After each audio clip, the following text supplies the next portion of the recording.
Welcome back, everyone, to the Profit Able podcast. I am your host, Terri Milroy, and I am joined today by a very special guest, Tabatha Thorwell.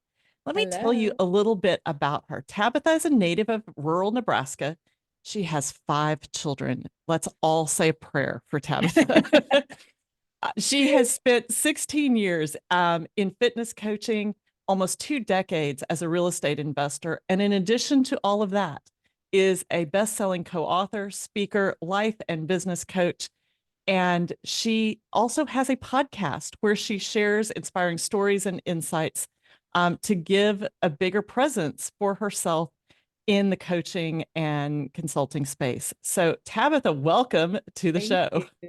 Thank you. That was a mouthful. You weren't supposed to say all that. You kind of like look Well, back and I was felt my like age. No. it was just so impressive. I was like, yeah, let's go there. Oh yeah. Yeah. So All of it's really impressive, but tell us a little bit about who you help and how you help them. okay. Yeah. So I started in fitness over 16 years ago. I actually have a degree in marriage and family studies, which is really just like a pre-counseling degree. I always wanted to be a counselor. And I'll never forget the day I went to my advisor and I said, okay, like what's the next steps? Because like for counseling, you have to get like your master's, your doctorate. And I wasn't ready to go back to school for 4 more years, but I wanted to help people. I just had such a passion and I knew with marriage counseling, I knew what solid marriages could do for the household. And so I really wanted to help there. And she looked at me and she said, Tab, honestly, by the time they get to us, the marriage is pretty much over. I'm like, what? Like, I don't want to go into a field. I don't want to spend any more time or money on a field that like where I'm not really helping people. Right. So I just said, okay, let's scrap that. I had been with my high school sweetheart. We were in college and we'd been together 7 years. So, I knew we'd get married. I didn't know when because he would like to take his time on proposing, but I knew we would get married someday. And so then he did finally propose. And if he's listening to this, he's laughing because I was just so impatient with it. I was like, let's do it now. Right. We got married and we moved to a really small town. And so I joined my local YMCA, and I don't know if any of your listeners on here, but like God keeps planting the seeds, or there's these little seeds, like even whatever belief pattern you're like, there's these little seeds that lead you somewhere, and like you Yep. hear things. And when I was in college, I took like a group exercise class, and I loved it. It was kickboxing, and I remember the instructor being like, "You should teach this because like you're even better than me." And I thought, Oh, no wow. way. Like I could never do that. Like I never had the identity of like being super in shape. Like, I love to work out, but I didn't identify, like, in that area. Yeah. So when I came to this, like, YMCA, I was just kind of working, like, the cardio floor, the welcome person because 'cause I'm high energy, and the boss was like, "Hey, you should teach this class," and I'm like, feel like, "Okay, yeah, like, I would love to," and it was just this class of, like it was a really simple class. It was not cardio class or anything. It was like, you taught people how to do the machines, but, like, in a, Mhm. like, 30-second pattern, and so I Right. was Right. like, "Okay." But then what I noticed was I just started, like, studying, like, different classes in different ways, and then I started getting certified, and I started teaching more classes, and pretty soon I was teaching, like, 10 classes a week, and I just loved it, and I was coaching people, and I just fell in love with it because it just called me, and as I looked back in my life, I was like, "Man, there were a lot of signs that I was gonna do this, and I didn't even see it." So, there's people listening today where you're like, you're hesitating to do something, Yep. and you're like, "But I don't know, I'm in like, you will figure out a way. If you're called to do it and it keeps nudging you and it's scary, but, like, enticing, like, just do it, because that led me to, like, more about nutritional coaching, and then that led me to, a supplement company, and that led me to building up a business, which I never even necessarily knew I wanted. Me and my husband had been real estate investors since we were 19 and 21. So like we kind of knew like the entrepreneurial. He was a farmer, like we were entrepreneurs in that way. We knew we didn't work for somebody, but like business startup, like that was like foreign to me. Yeah. And so it was just my path along the way. I kind of learned how to build a business from home with the cushion of another company, right? Like fulfilling everything. But I got to learn like personal development, leadership skills. I got to, inspire people to get fit and healthy, which I just loved. And we had 3 babies along this journey. And so I was like, okay, like, I'm loving this, but I wasn't hitting my business goals. I'm an achiever. Like, I like to hit the goals, I like to have the things. And also, just to be completely candid, we needed the finances. Yeah. My husband was working so, I mean, like 60, 70, sometimes of the season, 80 hours weeks. And my daughters wouldn't see him. And I remember there was a moment, we just had 2 girls at the time, and I was laying on the trampoline and my older daughter was jumping. She was about 2, and my 9-month-old was crawling on me, as you moms know when you're so tired, but you wanna play with them, and I was looking at the sky, and it was a spring day. It had been, sunny out, and finally, after a cold, hard winter, like, we're outside, and I remember the tears just, like, rolling back. And I remember thinking, "Oh my gosh, I have these 2 beautiful girls. I love my husband. Like, what was wrong?" But we were missing time. Mm-hmm. And so I said, "Okay, God, if you just give me an opportunity, like if you Yep. just give me, I promise I will work for it, and I will, I won't sacrifice the time with the girls, and I will do it. I will be called the servant, like you put this in my heart." And then that's when he put the direct selling company in, and taught me these things that I was not aware that I was going to need in like a decade. And it just was the journey. And along it, I felt frustrated. I wasn't hitting goals. I wasn't doing these things, but we had these milestones that just really kept me going. It was, we got to take our kids to Disney. We got to take them on an amazing trip to Hawaii, which was like on their bucket list. They love Soul Surfer. They love Yep. Bethany Hamilton. They're like, we want to Mm-hmm. go there. We took my dad with, like, all these things along the way were just these stepping stones to keep going. And just, I'm going to like, the way will come. And in Right. 2018, it was that big knock on the door in my head of like, you have to launch your own fitness company. And I was scared. I mean, I didn't know anything about sales and marketing other than the direct selling, which is a completely different model. Right. Um, and I thought, okay, I'm going to do it anyway. And that kind of became the motto in our household, like, "Do it anyway." Like, when you're scared, do it anyway. I'm Yep. tired, do it anyway.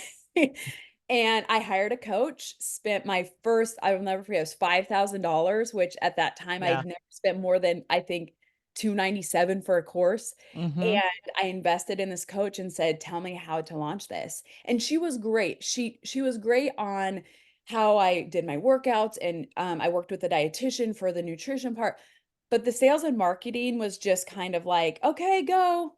Yeah. Yeah.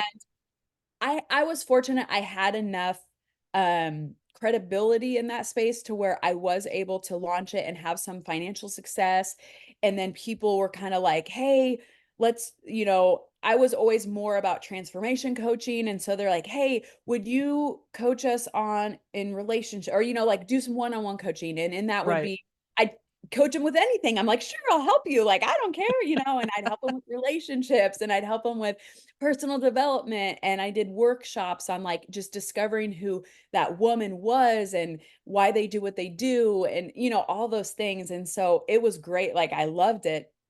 And then we decided to have 2 more babies. And I said, "Okay, I can't help with the real estate, raise these 5 babies." And, for all you moms or women out there, when your husband is an entrepreneur, you help them, like, sustain Yep. their life. And I said, "Okay, I gotta take back from the coaching." So what I did was I just invested in different masterminds and continued to hone my craft, but still be at home with the Yeah. littles. Yeah. And, I always kinda looked and was like, "Who do I wanna serve when I come back?" I'm not gonna say that I never stopped, like, trying to find a revenue source, because again, I wanted my husband home more, and we were starting to reap those benefits. But then when you take that out, it's kind of like, "Oh my gosh, I don't know." And so then this last year I said, "Okay."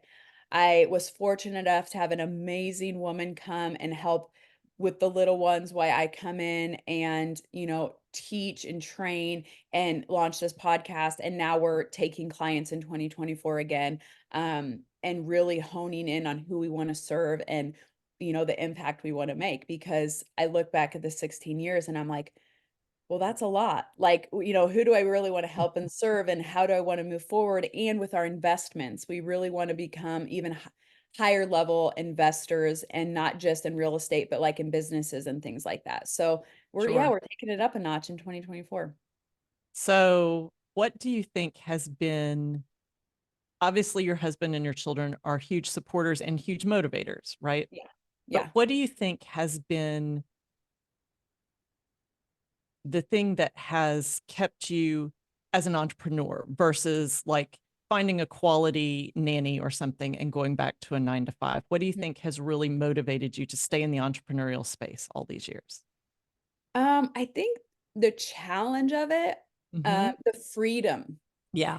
It's funny, there's a quote that says, "We'll quit a a 40-hour work week to work 60 on, like, your own," right? It isn't that true. It's so true.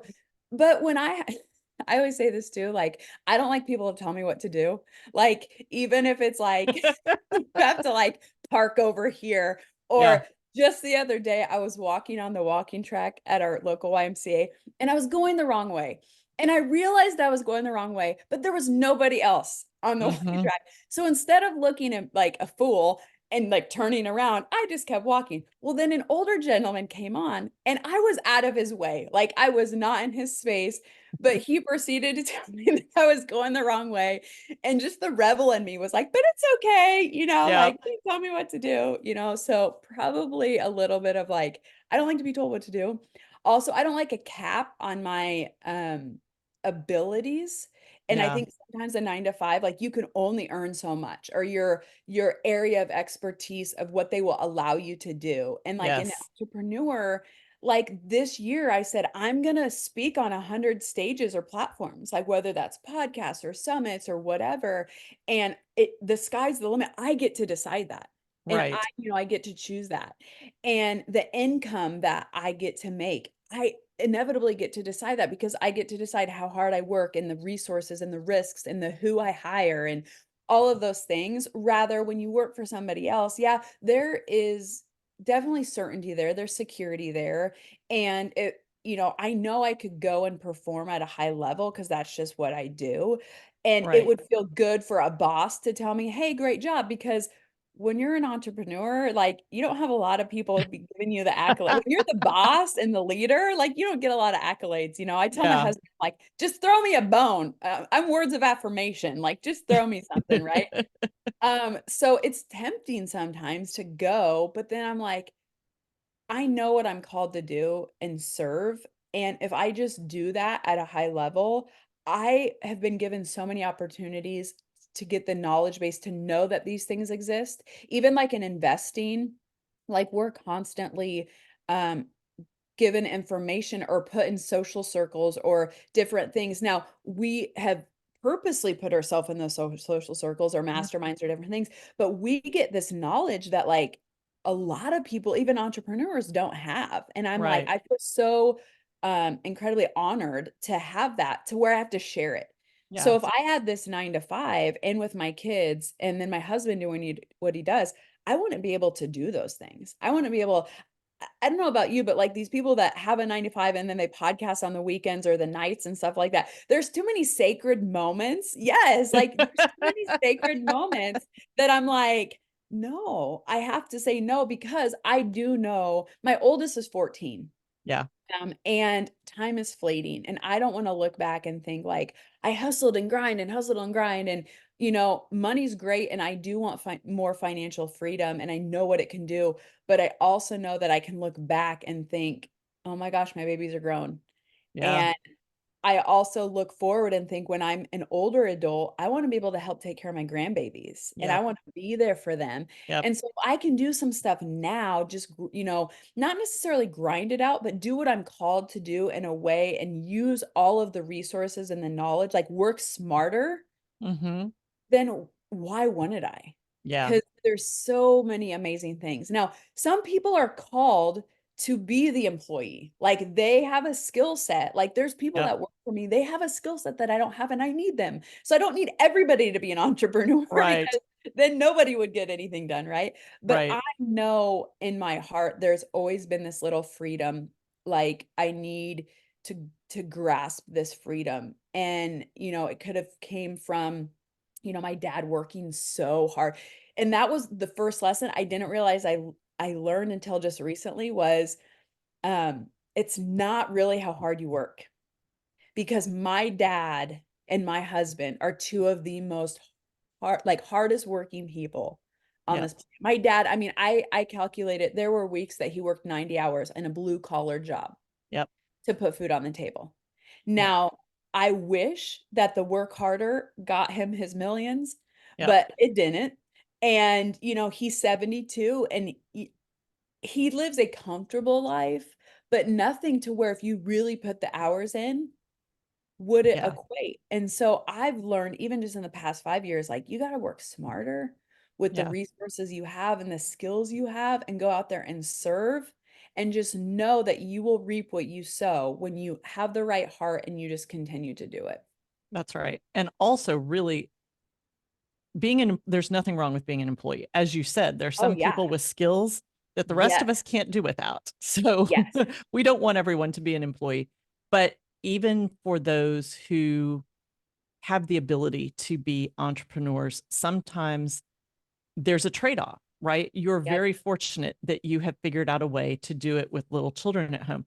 I didn't even try until my kids were young adults Right. because the way our life was structured, especially after their dad and I split, I didn't have the ability to Yeah. take care of them and do what Right. needed to be done if I was doing this in Right. addition to my 9 to 5 job.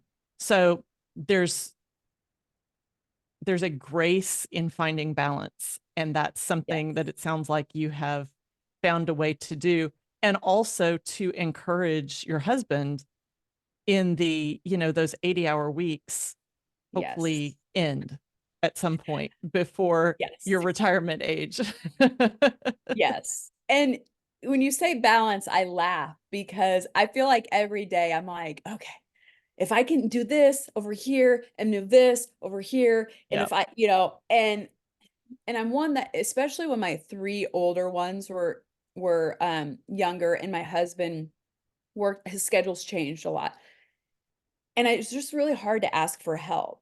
And it Yeah. seemed like when I did, I didn't necessarily get it. And so then I really put the wall up of like, fine, I'll just do it myself. I'll do it myself. And I lived in a lot of frustration with that. And some of it, I don't know that I could have helped if it was any different or if I was just so stubborn or, whatever in that moment. But it's like every day I have to tell myself, because I'm an achiever, I'm an activator, but I Hmm. know that I wouldn't want the 9 to 5 or have that 40, 50-hour work week. I can work it because I'm a Yeah. workhorse and I will do it. But I know that I would look back and think, why did I do that? I'm missing so much with my kids and like the domino effect. But like you said, not everybody has that. And Yeah. so I also have to sit in myself and think I am so blessed, and what I can do is what I can do. So I get this allotted time where I have a nanny that comes in and bless her heart, like does nap time and it is amazing and helps me with laundry and it's great. But it's like, but I also know that when my kids come home from school, I want to be there. So then I run Right. home and I'm with them and then I have to come back and then I do this little thing, and I'm calling my husband like, what time, and it's a lot of finessing. And I'll be honest, and I'm just going to be transparent because I think there's some women on there. Sometimes I'm a resentful because he Hmm. gets to get up, and Hmm. although he works a lot, he gets up and he gets to go to work Yep. and he gets to come home and Yep. there's food on the table and his clothes are done and Yep. I'm over here like color coding the calendar of whose games are where and I'm texting the grandparents. But I'm fortunate now this season that I do have help because and I actively looked for it and like, Hmm. again, I sowed the seeds of that. It was like, okay, God, I want somebody to come in, but I want them to help take care of the kids and they have to be in our home and they have to be, all the checklist stuff. And it took a long Right. time. It wasn't like it just happened overnight. And then I also have to let go of control because I've been doing it for 14 years from home, Yeah. and my husband was used to me doing it at home for 14 years.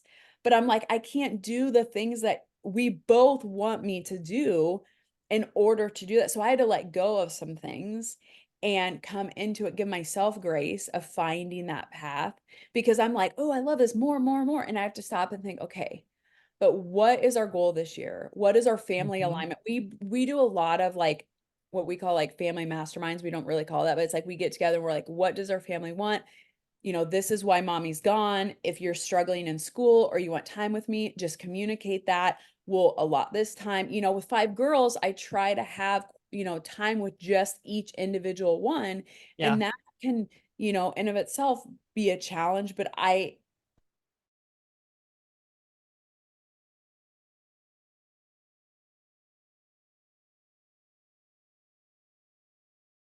of, you know, going to Disney in November or and they want to go to Puerto Rico or they want to go to Costa Rica. I'm like, well, that takes money and that takes time. And the, you know, so we try in our family, we work really hard on seeing the vision together.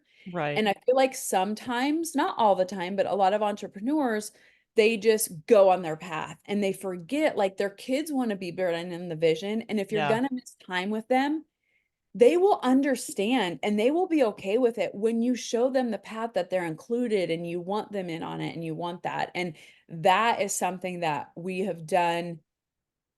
I don't want to always say very well because that sounds kind of pompous because we failed at it too. But you know, it's like we've kind of perfected that of saying like if there's something failing with my husband and I or the dynamic of our family, which is how we always gauge everything. It's not Right. about the bank account. If that is something is fluttering, then we go to that and we're like, okay, where is the hole in the boat? Because there's a hole somewhere and something's happening. And I have girls. So there's a lot of emotion. Yeah. And I have a teenager and a preteen and a pre-preteen. So there's a lot of things going on. And I have to be able to navigate that. But I also know that the summer was the first summer that I kind of worked in my daughter's eyes because I actually had an office. I went to the office for a few hours a day. They helped with the little ones. And my oldest daughter said, Mom, you're just so much happier when you come home because she knew that I was giving my gift. Like I was Yeah. helping people, I was serving them, I was doing something. And as women, I think we put that on the shelf.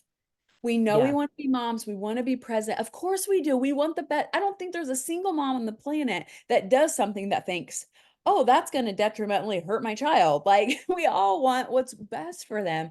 But we also know that we have dreams and goals and we can't just live for their dreams and goals. We have to go after our own in a way is that's finessing. That's the way I like to look at more than balance. It's like you finesse your dreams with theirs and you as a family get to do that. When she said that, I just felt so at peace.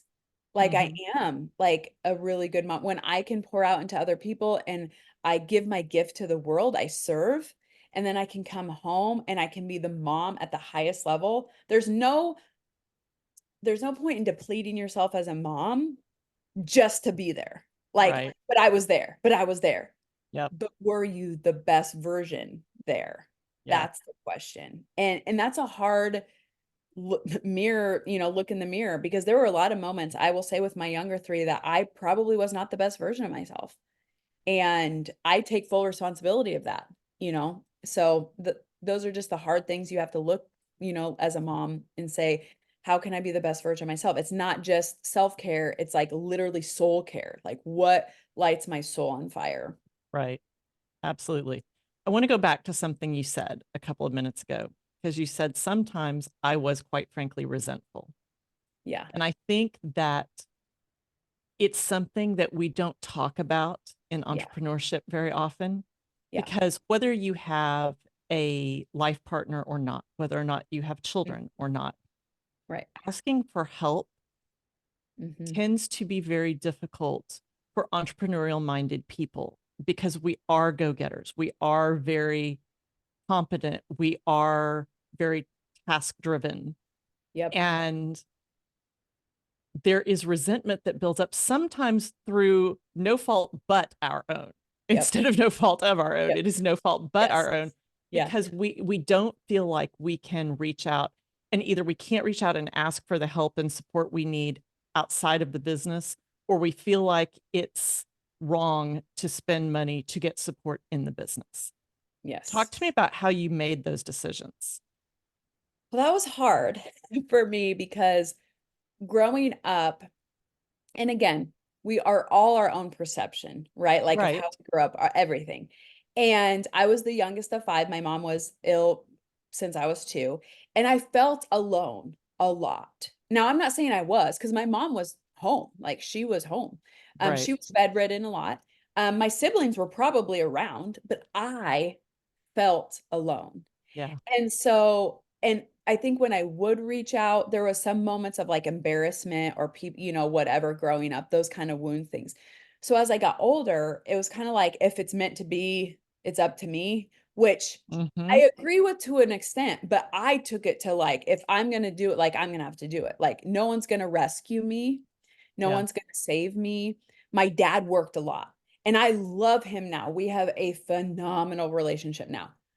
I did not have that relationship with him when I was younger. All Hmm. I wanted was him in my Yep. life to just ask about my day, what were my interests, what the things. And it was never like that. So I just kind of learned like, okay, it's on my own. Well, I think I share with you, me and my husband were high school sweethearts. So God kind of knew I needed a helper. So he put one Hmm. in my life because my husband's a helper. Like that's his Yeah. personality style.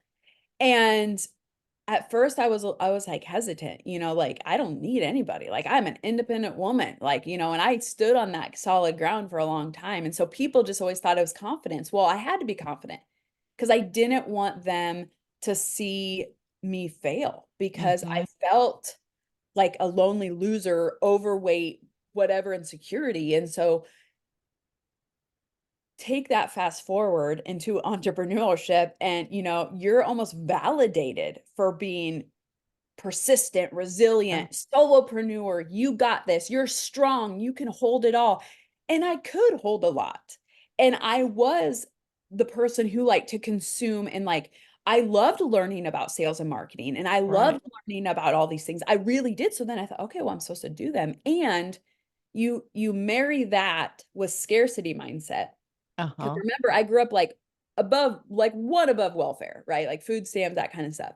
So you have the scarcity mindset that's like embedded in your brain. Like you don't, like you save, you don't buy anything unless it's on clearance. You don't waste anything. You eat that whole apple, whether you're full or Yep. not. Like you do, you take like 30 years of that and it's like an entrepreneur like combustion of this, thing. And my husband was the same way. And so we had two people, were like stubborn enough and this, that gets you so far, Yeah. but then you kind of have to break. And I heard people talk about like Dan Kennedy talking about this. Benjamin Hardy does a book, The Who, Not the How. And I just surrounded myself with the people that were doing it right. And they just said these things. And then I read a book called like Outwitting the Devil. And it was just Yes. like the enemy's Napoleon like, Hill. yes, yes. And like all of these things and like Bait of Satan, which is like the book of like offense, if of being offended and people of my personality type get offended a lot, And so it was like I just chipped away and was like, I can't live in the scarcity mindset. And I said, okay, so I started asking myself, if I was an 8-figure CEO, what would they do? They're not going to run it by themselves. They're not Yeah. going to try to do it all themselves. Like Yeah. even if I um could hire everything in my business and be at home 24/7. I wouldn't want that. I am a better mom when I separate myself from that. So then I asked myself if I could fill these positions along the way and be like the best version of me, where can I not take myself out of? Meaning my kids' school activities Hmm. or, bedtime and wake up time and my husband and I time. That's me all the way, right? But where could I take myself out, look at it like, okay, if I had to pay somebody, then could I offer this service over here? And could I up my prices or could I add this over here so that it would, justify this or the ROI? Because being an investor for 20 years, I am always looking at the ROI. And Yeah. so it's like, I don't like to do anything without looking at like, what's my return on investment, time, relationships, anything, because if you do something, you should get a return on it, anything. Yep. And so I just started really looking at that and saying like, okay, if I had a VA, what would be the top priorities? Like what do I hate doing that takes up my time or my energy? Yeah. and what could I train her on or do those things on? And so I just started like chipping away and like doing a podcast. I wanted to do a podcast, but I didn't want to edit all of it. I didn't want to like have to promote all of it. I just wanted to literally do the podcast, hand it off to someone. So it's like, okay. And I also look at it like, could I float it with our other endeavors, meaning like my husband's income and our investment income, which I am, involved in. So I have skin in the game. Could I float it for a year to give it a year? And like looking Yeah. at those things. Could I get credit? Could I get capital? Could I look at it like an investment in me instead of just a property? Like, could I invest it in me? And then I have to produce it like I was an investment. Right. And when you switch that mindset and think of like money is available, capital is available for all of you that are listening. If you're an entrepreneur, if you're a coach or consultant and you're like scrambling, you're a solopreneur, there is capital. There are funding agencies that want your money. And like there are ways to get it. It's just shifting your mindset of saying, like, I'm going to invest this to get this. Like, would you spend $2,000 to have access to $30,000 so that you could invest it to make $300,000? Yep. And when you view it that way, it's like, well, duh, of course, because you pretty much spent 2,000 to make 300,000. Right. And when you break that up, it's like a no-brainer. But if I came to you and said, okay, you have to open up 3 credit cards and you don't have interest for this, and then you have to spend that on ads, and so you might have to hire out an ads company to do that, and you might lose 20,000 in the beginning without gaining it. Then that's the fear. Yeah. Right? So, like, you have to peel back that layer and look at it differently, like an investor, like the identity of that. And I would say my biggest shift has been my identity of mom, CEO, business owner, what that looks like, what that entails, what limiting beliefs I had on that. And not just that word, because we throw that away. Like, you have a limiting belief of this, or, you have this kind of mindset. It's like, I had to go deep and think, you know, I didn't have name brand stuff. So name brand stuff Yeah. doesn't mean anything to me. Like, Yeah. I actually don't wear a lot of stuff that have logos because I didn't ever identify there. I don't like that. And like when people wear it, I almost have like a negative connotation of it because I'm like, I am me. I'm Tabatha. I am the brand. I am, who I Yeah. am. I've never been like big on sports teams because I'm like, why would you spend so much time, effort, and energy for a sports team? Like, spend that on your family. Like, I wear Thorwell on my back because that is who I'm cheering for. That's the legacy that my daughters carry. And putting on that identity of like, what would an 8-figure CEO do? They would Yeah. hire people. And is it excruciating? Sometimes, yes, because you got to go through a lot. But then being that leader of like follow through and looking at the long term. I'm not just in this for a year and a half. Yeah. I mean, honestly, if I can say truthfully, until this year, it was always a hobby Okay. because that was the hobby time that I Yep. had, the nooks and crannies of your day when my husband had his schedule allow him to come and watch the kids, or I got this, you know, babysitter from a list of 20, it was a hobby. Now, was I earning income that was helping our family and our goals and my vision and my purpose? Yes. And that was okay. And Yeah. I never was really okay with it, but I'm like, that's where I needed to be. And those were the lessons that I needed to learn in order to be right here, right now, and to listen internally, like this is the year, Yeah. and Yeah. trusting that. So that was really just trusting that you are exactly where you need to be. And you might have to shift some things. And usually it's between the two ears.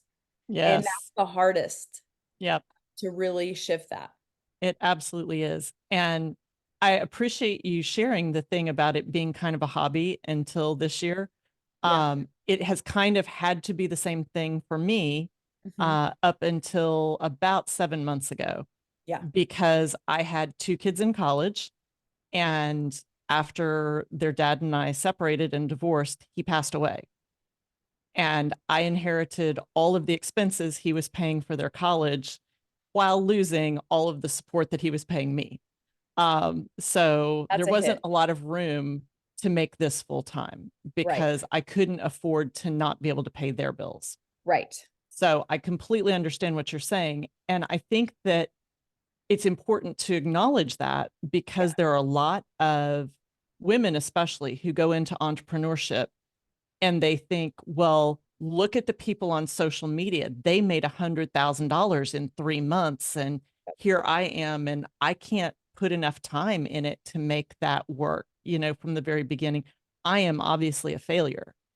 Yep. And I think it's really So I should important. quit. That's what Yeah, they think, like, that's so I right. should So they quit. they do quit, Yep. right? I mean, like Yep. I saw a really interesting statistic just a week or so ago that 90% of podcasts don't make it to the 21st episode because people don't have an immediate huge following Right. and they can't immediately monetize it because they don't have enough downloads, they don't have enough shares, Yep. and so they quit. And of the 10% that get past the 21st episode, like 85% of those go on to be really successful. But, you can't, if you don't get to that 22nd episode and realize you've got to keep going until it works, Yes. um, you know, and it's not all sunshine and roses, and you're not probably, unless you're really fortunate, going to be a millionaire in your first 6 months. It just doesn't happen that way. Right. Especially if you don't have a business plan beyond just like getting sponsorships, and Yes. you have to ask yourself, why are you doing this? The whole reason why I started my podcast was because I love collaborating and I love relationships. And Yep. I was building these relationships with like A and B list, not celebrities in like, film and stuff, but like in our industry, like high Yeah, players. absolutely. And the guy I was working with was like, you have to have a platform they can come on. You can't just be like beyond my summit, like which could be this makeshift thing. He's like, you got to get a podcast. I was like, well, I tried podcasting in 2018 when I did my fitness business. And I think I got to 10 Yeah. episodes or whatever. Yeah. I love doing it. But it was again, it was like I had to produce all of it and I had to do all the things, right? So of course I stopped. And so this time I'm like, okay, if I do this, I'm looking at it like an investment. And my husband kind of jokes because we watch a show about podcasting and they got a sponsor and he's like, who's your sponsor? Like, how are we going to monetize this? And he knows that it takes time. And I'm like, I'm working Right. on it, I'm working on this. But it takes work. But the thing is you have to love it too. Like you Yeah. can't just do a podcast and I'm not saying love speaking because not everybody loves speaking. And I'm Yeah. not saying you have to love interviewing, but like you have to have a topic or something that you're passionate about so that you want to keep coming back and doing it because otherwise it does become the grind. It Yeah. does become the hustle. And Yep. it's like I do this because I love collaborating with people. I'm getting my podcast out there. I'm speaking to new audiences. So I'm serving. So it checks a lot of like human need buckets. And I'm like, this is what I was called to do. So why Yeah. not do this Yeah. and see what happens? And if I do my podcast for a year, we're going to do at least 52 episodes because I said I'm doing one a week for a year and I'm Yep. committed to that. And I am Yep. very much a follow through on that. So I'm like, and then in a year, I can assess it. Is it adding value to our business or is it not? Or is it adding value to me? Like, if it's Right. not really costing much on the business side and I get a lot of joy out of it and I get to connect and share other people's stories, then I'll continue it. So you Yep. have to look at your ROI as not just financial. You have to look at it too, like what's your return on joy? What's your return on contribution? Like, could you bring people on the podcast that would normally not be known because they're not that high ticket player yet, Right. but they Absolutely. could be the next. I just saw this on Instagram. I can't even remember her name, which is really bad, but she said that she was in a mastermind. I think it was like in 2015. And of that mastermind, it was like I think it was a Dean Graciosi mastermind, just because I Uh-huh. know all the people she listed have been Right. in his. And so, but I don't know that for sure. But it was like at that time, like Jay Shetty, Lewis House, and she was like, they only had like 100K followers, which I'm still like, that's awesome. But like now they have like 4 million or whatever, Right. Right. Right. Right. and then there was like this other guy who has like best-selling book and brain expert, and she's like a best-selling speaker. And she goes, we all had to start somewhere, but we got in the room. Yep. We got in the room with each other. And I think that's the biggest holdup is entrepreneurs will pay for advertising, will pay for a course, will pay to learn more. But like just to pay to be in the room like of a mastermind, we have to like justify it. Yeah. And Exactly. the best collaborations, my biggest quantum leaps of my business was the people I met in masterminds where I've Yeah. paid like 25K and beyond, like to Yeah. be in the room. And again, the scarcity mindset of was like, I gotta make that money back. I gotta make, and like you Yeah. panic, like I gotta justify this. And it's not about justifying the price tag. It's about living for your decision to move forward and take an opportunity and take a risk. And you Yeah. might fall on your face. I fell on my face with coaching programs, 5-figure per coaching program. I mean, I've been there. I've been Yeah. burned by coaches. I've been burned by coaches that were really marketers. Yeah. And because I want that desire so badly. So if you're on here and you're like, I am like a victim, right? To like the marketing employee, like you feel like a victim because you feel taken advantage of. You've spent the 5 figures and beyond. You've been thrown in a coaching program and said, watch all the courses, good luck. Like I have been there. When I look at that, it really hurt and I was angry. But then I thought, okay, someone else has been through this. And so I am going to, when I'm a coach, I'm not going to do that. And if they feel like that, I will gladly give them their money back. Yeah. And some people are like, Tab, people are going to take advantage of you. Let them, because they're going to anyway. Like Yeah. people, I mean, they were burned, they were hurt, whatever. I don't want them in my program anyway. Yep. And no matter what the money amount is, it's not worth it to have them like dish my reputation or be a toxic vine in our Yep. coaching program, Yep. So it's like I want to serve, but I also know expectations. And so it's like you really have to manage people's expectations too. Like you're not going to hand them a 6-figure business on a silver platter, but here Right. are the tools, like to help you along the way. So you kind of have to manage that as well, because as giving as I am, I'm also one that's like, you're not going to dupe me. Like, I'm very Yeah. aware of people and like that kind of stuff. It's like I'm trusting until I'm not. So then it's like, you kind of have to manage that. But I think just investing in yourself to be in rooms with Yep. other people. Most entrepreneurs, where they live, unless you live in Puerto Rico, there's like this area that I guess is like a whole bunch of Americans live there and it's awesome. I guess I want to live there someday. And they just mastermind all day and it's great. Most of us don't have that luxury. So the people that we're surrounded with on a day-to-day basis do not necessarily think like us. So Yeah. you have to actively give your time and give your money to be in those circles. But it's like sowing seed. My husband's a farmer. It's like planting those seeds. Every spring he plants those seeds and we don't know if it's going to hail, if it's going to be a Yeah. drought, if it's Yeah. going to get too much sun, not enough. Like, but we're continually putting those seeds. We don't not put the seeds out in the spring thinking, well, last harvest was horrible, so we're not going to do that. No, you continually do that. Even when the harvest the year before was bad, even when you invested in a bad coaching program, you continue to put the seeds out. Even if you did a mastermind and it didn't reap what you thought, you keep putting them out, because I guarantee when you look back, when you do get to your goal because you were persistent, you'll be like, oh yeah, that seed was there. Yeah. That's where that plant sprouted up. Oh, Yep. that was that relationship from that thing that I thought was a waste, but it really wasn't. Yep. So, looking at that, but we all look at it hindsight. Just look at an opportunity as if it were in hindsight and everything worked out. But we look at it in hindsight like it didn't work out. Right. You'll Yeah. change your perspective of it. Yeah. Absolutely. I think that's amazing. So I want to touch very briefly, because I want to be respectful of your time. I want to touch very briefly on something we talked about before we recorded. And Yes. that was the way women, but especially entrepreneurial women like us, Hmm. can support the men in their life Yes. through our unique gifts and talents. Yes. And because I think that a lot of the time there is this impression that men and women can be equal partners in a relationship, but it's very rare for women to be more supportive or to be seen as equally supportive. And I want to touch on the fact that especially entrepreneurial women, this is a challenge, right? Hmm. But it's I think it's a gift that a lot of women have in terms of being able to give something in a relationship, whether it's with your dad or Hmm. my son or your husband, my partner, whatever. What do you think are the unique benefits entrepreneurial women bring to a relationship?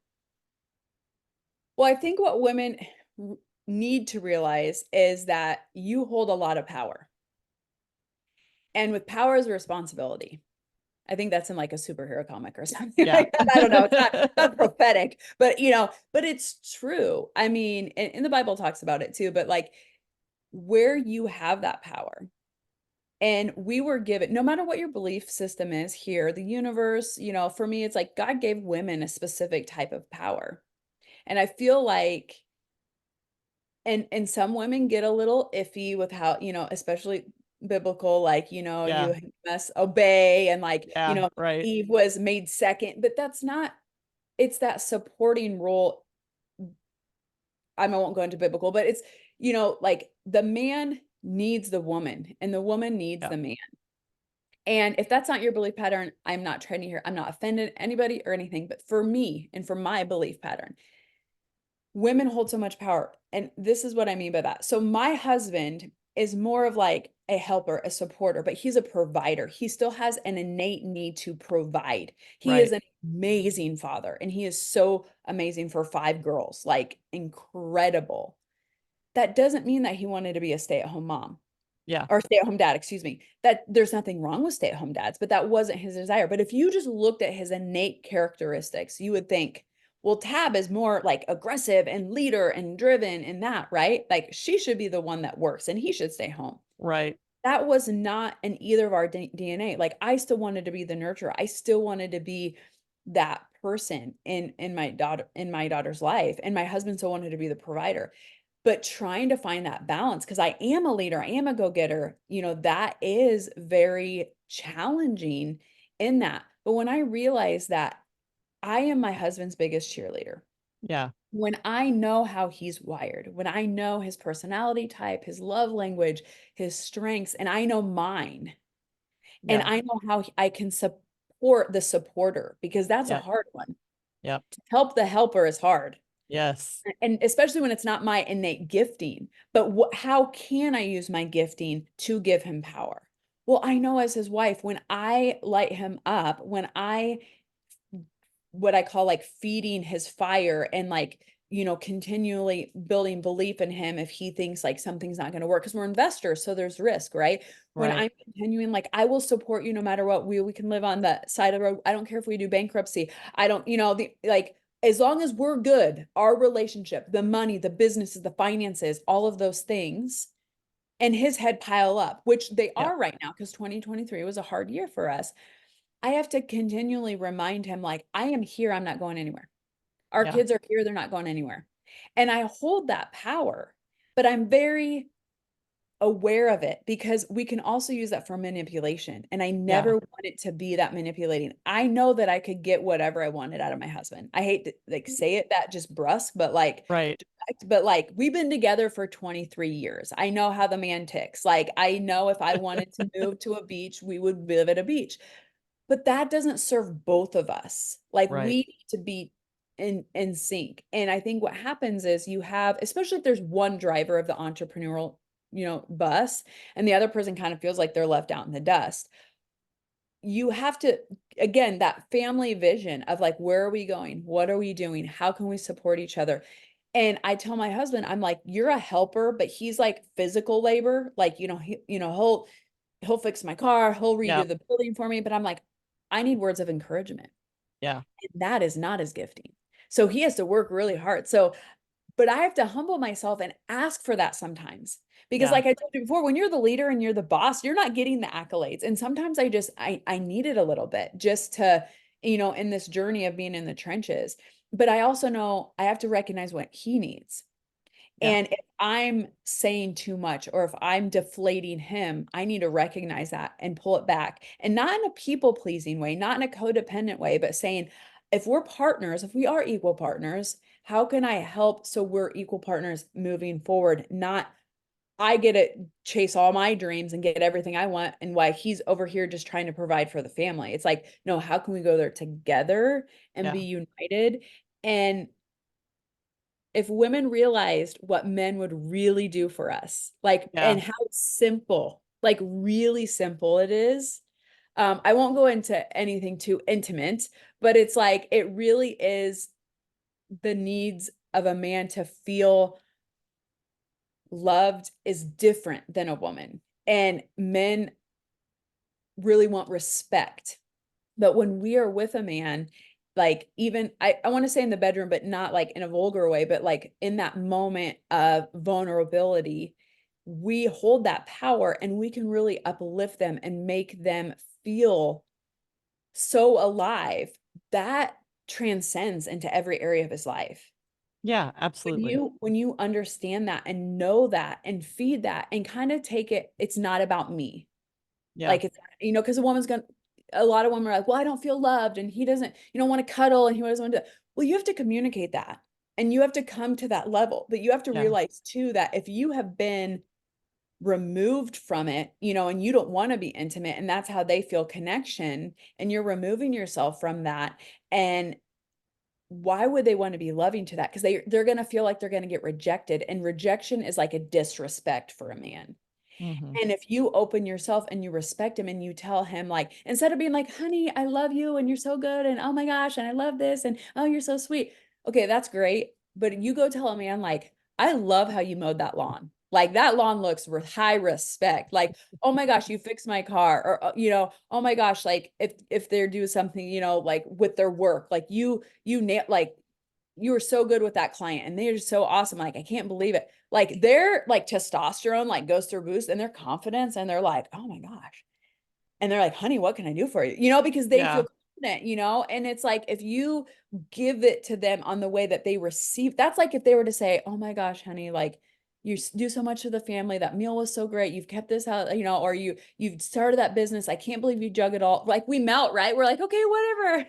Yeah. It's the same. It's just when we speak that different language, we deflate each other Yeah. and make it about me instead of saying, okay, if I can just serve my spouse in a positive way in a different perspective. Again, this is a healthy relationship. This isn't anything where there's like domestic violence or anything Right. like that. Right. This is like a Right. healthy relationship. When you bring yourself to the table and you just kind of surrender and are like, and this is what I have to do with my husband when I get in my me, what I call my me stage, like, what about me? And what about me? And he doesn't, and I'm like, okay, but if I could serve him today, what would happen? And I'll tell you this right now, Terry, every time I've done that, every single time where we've been in like heated argument and I just want to be angry and I just want to be mad and all this stuff. And I'm like, okay, how can I serve him? So I'll like start massaging his feet or I'll give him a back rub and ask him about his day. He just deflates and then he communicates and then I feel loved. And then if we would realize that instead of having this war with each other, there's enough haters out there. We don't need Yeah. to hate in the love of a relationship. Yeah. And we surrender that and we talk and we uplift the male, we bring them and say, it's okay that you want to provide and you want, I can't remember what the 3P is, but it's provide, procreate, and produce. There's 3P. I can't remember what it is. If somebody's listening to this podcast and put it in the comments. But it's like men have this innate need that they want to provide and they want to do these things. And we stifle that as Yeah. our society. And we almost think it's like, oh, you're too masculine or, oh, that's, very old school 50s or whatever. And it's like, no, I'm a driver. I like to achieve, but I still know like there has to be a dynamic in a marriage where you surrender yourself because it is a partnership of equal and you will never get what you want out of that relationship when it's all about you and what you want and what's in it for you. It's like if you can surrender and be a servant, and I know people don't like that term, but you'll serve your clients. We'll serve our clients, right? We'll give them content. We've heard that in our industry, like we'll be a Yep. servant for clients, Yep. but we take it to the marriage and for some reason it's like submissive in some no, this is a healthy relationship here. I'm not talking about anything like people use verbal abuse and no, none of that. A healthy relationship, you should be able to serve the other person and then you watch the other person, they're going to want to serve you back. And that's how it's really worked for me and understanding um and the power, like when you give your husband back the power, how gentle he will be, which is crazy because you think like, oh, if you give him all this, it's like then they become more gentle, more kind, more loving when you do those things. Yeah.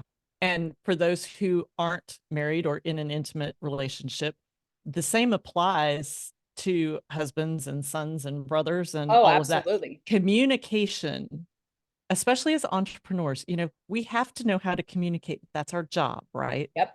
We Yep. have to tell people what we do and how we help them. And then we have to actually deliver that help. And most of that is Yes. done verbally. Yep. So we have to use those skills to help them feel supported, but also to help them to understand how to communicate with us and how to make Yes. those relationships stronger, because it's not everyone's gifting, male or female. Right. Absolutely.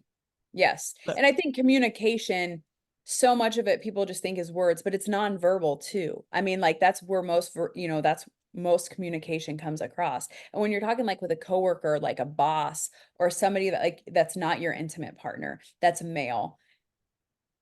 Fundamentally, most men are wired a certain way. And yeah, so it's like when you know their personality type, when you know how can I serve them to make them feel powerful? Because a lot of men, when they beat their chest and they are that very egotistical, if you have a boss or somebody that's like that, a lot of times it's because something's missing here and they really are trying to um bring something to the table that they feel like they're inadequate in. And so when you can make them feel powerful, like like a boss, like, man, I just really love how you did this such and such and such and such, and like just leave it alone. Is there anything I can help you do to like help alleviate some of that stress? I tell that to my husband all the time when he's really stressed. I'm like, what can I take off your tape? Like, what can I take off your list? Is there one right, thing? right. Like, how can I help serve you in that way? Because Yeah, I believe that when you go in a serving heart, like you will find a way. You will have that. I could be like, oh no, I have all my own stuff. No, like I need to go and see. And some of the things I can help and some of them I can't. If you have, a son, a nephew, and you see that they're struggling in some area, again, it's about like lifting, fill their bucket. My kids yeah, talk about that all the time. It's like, how can you fill their bucket? But for some reason, when we become adults, we think it's like, or like some weird feminist thing, like we can't make men feel powerful. Why? yeah, If they're powerful, does that make us all powerful? No, like I'm sorry, when we got one up on men, like there's so much like I'm not worried about not feeling powerful. We're different. It's yeah, okay to be different. And that's okay. And it's okay to fill their bucket just because they're a male does not mean like we're this power whatever. I don't like that like feminist thing where like we have to be more powerful than men. It's like, no, why can't we just all be powerful in our own gifting in our own right as human beings and let them be them and let us be us and move forward? I think our world would be so much better served if we just had that rather than this like divide. There's so much division that doesn't need to be there that we as women have the power to squash and say, no, like you be powerful. A lot of the mentors that I look up to are men. Does that mean yeah, that I'm like anti-feminist? No. That just means whatever messaging, whatever thing, like it resonates with me, and that's okay. yeah, absolutely. Tabitha, I love your energy. Why don't you tell everybody how they can get more from you and work with you? Yes. Okay. So you can go to my websites, Tab Thorell, so TABTHORELL.com. Also, Tab's trainings is where all my free resources in, and I'm sure you'll have them in the show notes, but Yep. it's TABSTRAININGS, if I spelled that correctly. That's where all my free resources are for all the 16 years. That there's different areas of like, if you want some resources of fitness, or if you want some resources of like family, if different things like you can click and get, just different PDFs or trainings that I have. I just kind of put a library out there. I'm currently working with speakers right now. And so if you're somebody who really wants to speak to sell or speak to compel an audience, and really speak to them, communicate with them, not just talk, but really speak with authority. That's what our group coaching program for this next year is, to help serve people, content creators, course creators, beginner speakers, just getting that confidence out there where you can speak, how you can get your name out there, that type of stuff. That's kind of the masterclass that we are working with right now. And then my podcast is called What Went Wrong? The Untold Stories of Bouncing Back. So we interview different entrepreneurs and really deep dive on a story of failure and really where they were. And they're short, they're about 30 minutes, but we really dig deep into a story and get to that point where they thought that they were going to give up, and then the things that brought them out and got them to the successes where they are today. So those are the things that we have in the works and how you can find me. I'm also on Instagram, Tab Thorwell, and Facebook as well. Fantastic. Well, thank you so much for being with us today. I have thoroughly enjoyed this, and I know all of our listeners have too. Awesome. Thank you so much, Terry. All right. We'll talk to you again soon. And thanks to all of you for listening to another episode, and we will catch you on the next one. Take care.